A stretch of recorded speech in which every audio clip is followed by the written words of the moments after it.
With Mr. Krabs, my AC invention. Dry ice type, cooling type.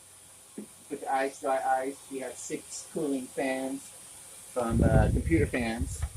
Draws air in, pulls air out. You will have a 20-degree temperature change with just this alone.